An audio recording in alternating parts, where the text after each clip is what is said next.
Session resumes. Mr. Chair, may I The request... Honorable Vice President is recognized. Thank you. May I request to leave the inquiry? Ma'am, pwede naman po, considering na hindi naman din po kayo naka-oath and alam naman po namin, marami rin po kayong ginagawa. The Vice President is excused. Thank you. Thank you po, Thank you, ma'am. everyone. Good morning.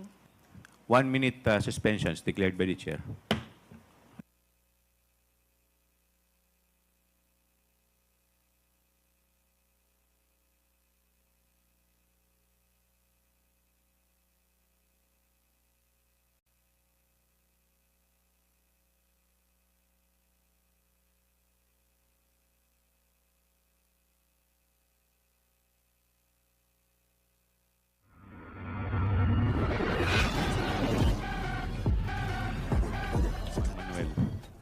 Manuel. Thank you, Mr. Chair. Good morning po sa lahat. Well, before I proceed sa questions ko, Mr. Chair, gusto ko munang i-manifest na sobrang disappointed po tayo. Actually, kasabay ng hearing na ito sa Committee on Good Government ay ang plenary debate sa budget for 2025. Mr. Chair, tayo and of course yung mga colleagues natin, we took the time for this committee at inimbitahan ng Office of the Vice President. Pero yun nga po, nalaman natin na hindi po nag-take ng oath at ayun, bago po tayo makapagtanong para din po sana marinig ng nakaupong Vice Presidente, umalis na rin po, Mr. Chair. And actually, when I recalled yung mga ibang pwedeng precedents din natin, Mr. Chair, while nabanggit po na merong right, no? Or may option ang mga public officials na hindi po mag-oath pero hindi naman po all the time na ganun yung ginagawa. Even yung mga former presidents nga po, Mr. Chair, like former President Ramos, former President Estrada, former President Noynoy Aquino, ay dumalo nung inibitahan din sila sa mga legislative inquiry at nag-take po sila ng oath, Mr. Chair. And I'm also wondering, Mr. Chair, kung meron din po bang dumalo, maliban po sa sitting Vice President, other personnel po from the OVP na nandito, meron po ba, Mr. Chair? Wala po. Pero di ba, Mr. Chair, I believe we sent invitations hindi lang sa sitting Vice President, pero maging sa iba pang mga nagtitake ng major function sa OVP. So, Mr. Chair, we have afforded several opportunities for the OVP actually, hindi lang sa ating formal budget hearings, pero maging sa Committee on Good Government, Mr. Chair. So, I think again, we can let the Filipino people judge, no, kung ano ba talaga ang performance ng mga niluklok nating mga opisyal sa pamahalaan. So ang tatanungin ko na lang, Mr. Chair, ay ang COA. Sa COA ko pwede interjection, Mr. Chair. Yes, the Honorable Franz Castro. Yes, so since the Vice President did not take the oath, no, and I think wala naman siyang sasabihin kung tatanungin natin. So, buti na lang na umalis na siya. Well, next meeting, Mr. Chair, pwede ba nating imbitahin from the Office of the Vice President dahil sila yung mga pumirma, no, doon sa mga liquidation.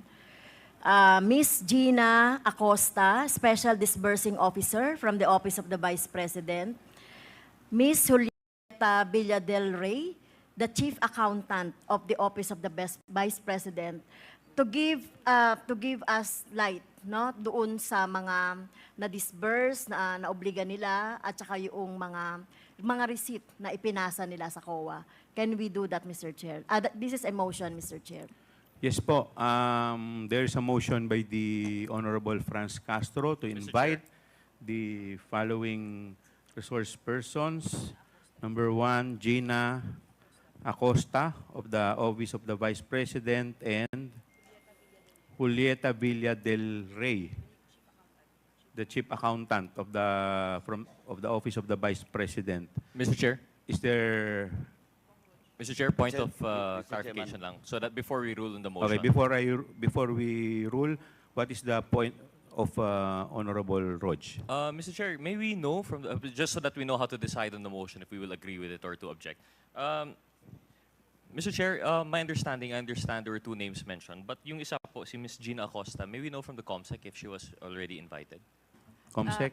Yes, thank you, Your Honor. No, she was not invited. We were not informed that she was a special disbursing officer, Your Honor. So she is also not in the website, Your Honor, of the So OVP. those two names were not invited yet. Yes, Your Honor, not Okay. invited. Ms. Gina F. Acosta, the special disbursing officer, and Ms. Julieta Villa del Rey, the chief accountant of the Office of the Vice President. Thank you then, Mr. Chair. In that case, I will join the motion of the Honorable Castro. Thank you, Mr. Chair. Is there any second to the motion? Mr. Chairman, Is there any objection? Mr. Chairman, Yes, Congressman before Paduano. the chairman rules with regards to the motion being made by the Honorable Franz Castro, let me ask the chairman. Since we invited to the motion of the Honorable Castro, a certain Miss Acosta and Villa del Rey, Julieta. Mr. Chairman, can we ask if,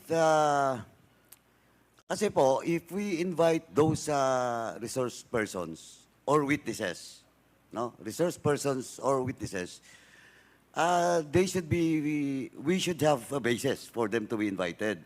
Now, as far as I know, during the appropriations budget deliberation with regards to the budget of the Office of the Vice President, the name of the two officials from the OBP was mentioned. But I hope, Mr. Chairman, there's a record with regards to what really transpired during the budget deliberation of the appropriations. And with that, Mr. Chairman, let me also ask for the Committee on Appropriations to submit in this committee just purposes of record and to justify the motion being made by the Honorable Franz Castro for them to submit through the Appropriations Committee, through the chair, Chairman Saldico, the excerpts and the documents submitted to the committee with regards to the justification for the presence of the two officials of the OBP in the next hearing, Mr. Chairman. Thank you, Mr. Chairman. Noted. We will inform the COMSEC to please take note of the manifestation of the Honorable Paduano. In the meantime, we will rule on the motion of the Honorable Franz Castro. Is there any objection? Hearing none, the motion is carried. May I proceed, Mr. Chair? The Honorable Raul Manuel, hindi po minus yung inyong oras. You still have Sige, you still have 4 minutes. okay. Thank Please you. proceed. Thank you, Mr. Chair. Mr. Chair, nabanggit po kanina na hindi qualified sa paggamit ng confidential funds ng Office of the Vice President for 2022 ang medical and food aid. Can we confirm this from the Commission on Audit? As of yung AOM po namin, since COA, medical, please wait to be recognized by the chair. Attorney Camora, you are recognized. And please address your answer to the chair. Mr. Chair, since as of the review of the documents, we have deemed them not qualified as confidential expenses since they just indicated food and medical supplies as is. Mr. Chair, how much po yung amount na dineclare ng OVP na pinagamitan di umano ng medical and food aid? Mr. Chair, anong period po? For 2022, yung confidential funds. For 2022, it was 35 million for supplies. For medical and For food aid. medical and supplies, Mr. Chair, 40 40 million pesos. sa pagtingin natin, Mr. Chair, bagamat syempre gusto natin na makatulong ang ating mga ahensya ng gobyerno, mapagbuti yung pag-provide ng mga services, pero tingin natin, Mr. Chair, ay questionable nga kung kukunin sa confidential funds ang pag-provide ng medical and food aid. Lalo na't supposedly nga transparent, magkano talaga yung nagagastos para dyan, tapos sa bawat beneficiary din, magkano yung worth ng kanilang nakukuha, ilan din yung beneficiaries. Di ibig sabihin, Mr. Chair, delikado kapag yung ganitong mga tipo ng serbisyo ay ang magiging source natin ay confidential funds. Sa experience po ba, Mr. Chair, ng Commission on Audit, meron din ba dating mga agencies ng pamahalaan na nag-declare na gumamit sila ng confidential funds para sa medical and food aid?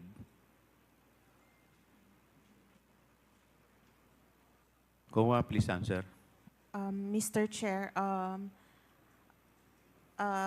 we have not come across, or kung meron man, Mr. Chair, it has not been under my audit po. So- May iba po kasing auditors. May ibang... May Pakilakasan po yung inyong boses. may ibang auditors po. So, hindi lang po kami. Opo. So, I am not aware if may mga ibang agencies po na nagde-declare ng medical and food supplies. Okay, so Mr. Chair, ibig sabihin hindi standard practice na ang pantulong sa ating mga kababayan ay kinukuha siya mula sa confidential funds. Tama po ba, Mr. Chair? COA, please answer.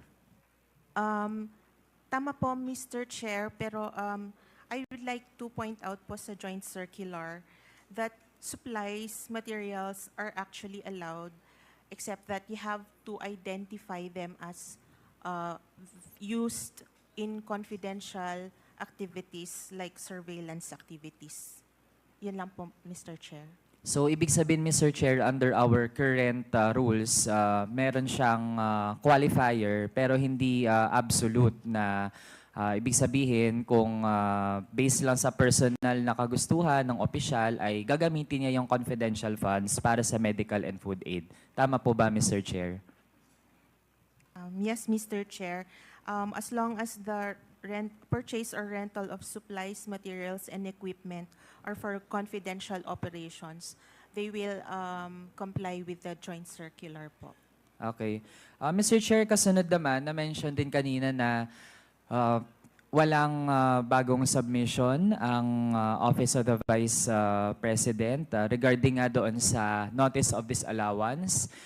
Can the Commission on Audit expound on that, Mr. Chair? Kasi nga, ang dating kasi sa ilan sa mga kababayan natin ay as if ba hindi nabibigyan ng pagkakataon ang OVP para talaga ipaliwanag, tapos after the Notice of Disallowance na actually ang nais nun, Mr. Chair, ay pinapabalik sa OVP yung hindi maipaliwanag na paggastos ng confidential fund. So para lang po talaga malinaw, Mr. Chair, nabigyan ng pagkakataon ng OVP to explain, and meron po bang mga latest na submissions ang OVP on top of those na naipasa niya na dati?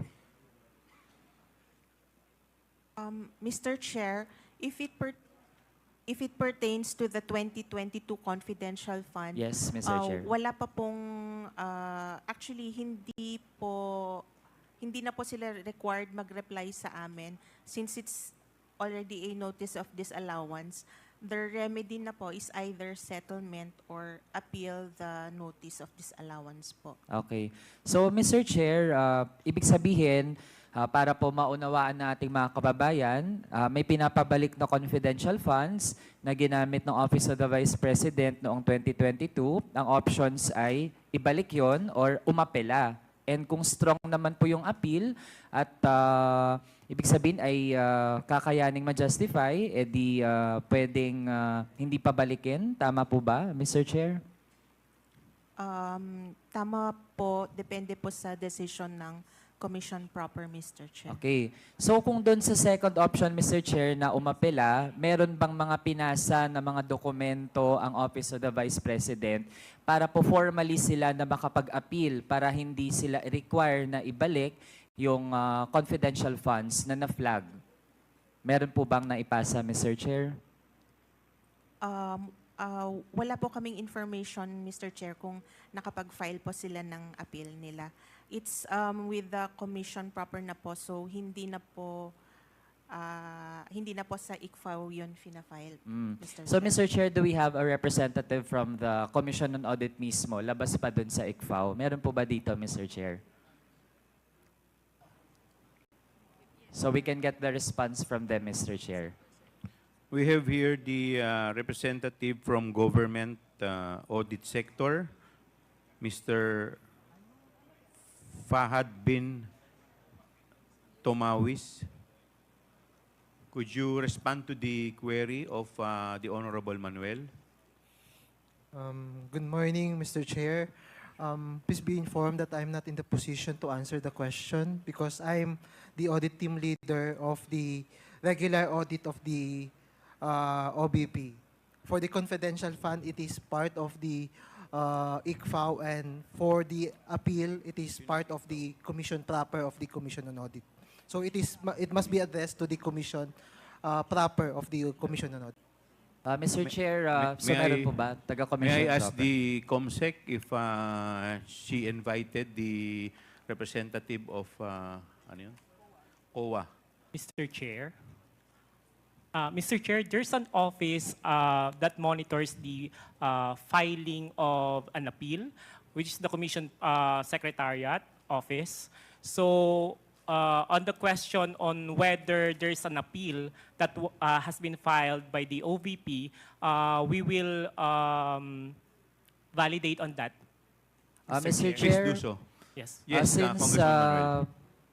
kailangan din nating malaman no, dito sa komite, how long po yung duration para ma-verify po at ma-check yung ganong impormasyon? Attorney,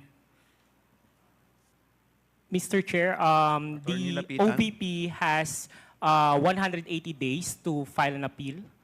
So we will wait for that within that period, Mr. Chair. Okay, so Mr. Chair, kailan po nag-start ang pagbibilang ng 180 days or nearly 6 months? sino pong Mr. sasagot? Chair, it Attorney runs- Camora, you're recognized. Sorry. Mr. Chair, it runs from the receipt of the OVP of the ND, which is per our record, it was on August 9, 2024. Okay, so ibig sabihin, Mr. Chair, aabangan natin ang magiging action. Nonetheless, Mr. Chair, Please wrap up your Yes, question. Mr. Chair, thank you. Para lang maliwanag talaga at hindi po nadidisinform ang ating mga kababayan, ibig sabihin po, ang merong dapat na proactive na ginagawa para maghabol at ipaliwanag kung paano ginamit yung confidential funds ay ang OVP po talaga. Hindi po pwedeng linlangin yung ating mga kababayan na it is the burden of other offices, other officials na mag-present po ng mga ebidensya. Kasi in fact, ang sabi na nga po ng COA, kung hindi mag-aapela, dapat po talaga ibalik ang hindi maipaliwanag na paggastos ng confidential funds. Yun lang po, Mr. Chair. Maraming salamat. Mr. Chairman. Thank you. Mr. Chairman. Yes, before I recognize the next interpellator, the Honorable Paduano, you're Thank you, recognized. Mr. Chair. Germane to the question